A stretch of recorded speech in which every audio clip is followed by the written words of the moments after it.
এই যে মঙ্গলপুর আছে না, ওখানে একটা মসজিদ আছে, ওখানে ইমামতির দায়িত্ব পেয়েছি।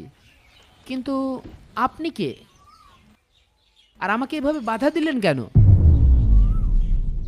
আর এই লাল দাগ পার না হলে তো আমি ওই গ্রামে ঢুকতে পারবো না। আমার কথা বাদ দেন, আর আপনাকে বাধা দিচ্ছি তার কারণ হলো ওই গ্রামে একটাও মানুষ নেই। মানুষ নেই?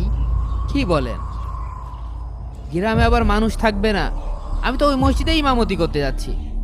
আপনার মাথায় কি কোনো সমস্যা নাকি? পাগল টাগল হয়ে গেছেন নাকি? না মানে মানুষ আছে, কিন্তু ওরা সবাই মুনাফিক। ওই গ্রামের কোনো মানুষ নামাজ রোজা তো দূরের কথা, আল্লাহর নামটা স্মরণও করে না। গ্রামের কেউ কিন্তু আপনার পছন্দ করবে না।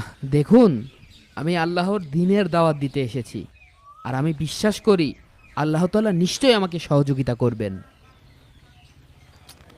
ওহো, এই আপনার সাথে কথা বলতে যেই আমার দেরি হয়ে গেল। আপনি থাকেন, আমি আসি, পর এক সময় কথা বলবানে।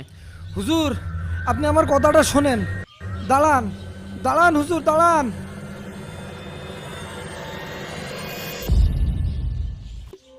অমন রমজানের ওই রোজার শেষে এলো মঙ্গলপুর 0 কিলোমিটার, তার বেশি দূর নেই। হ্যাঁ যাই। অমন রমজানের ওই রোজার শেষে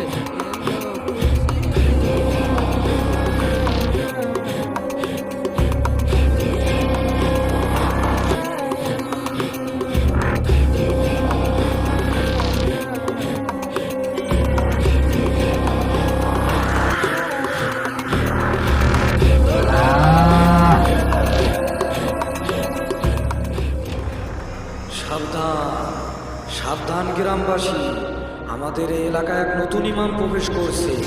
আপনারা সবাই তার থেকে সাবধান, তার থেকে আপনারা সবাই দূরে থাকবে। ওই ইমামের কাছে গেলেই আপনাদের সবাইকে বশ করে ফেলবে।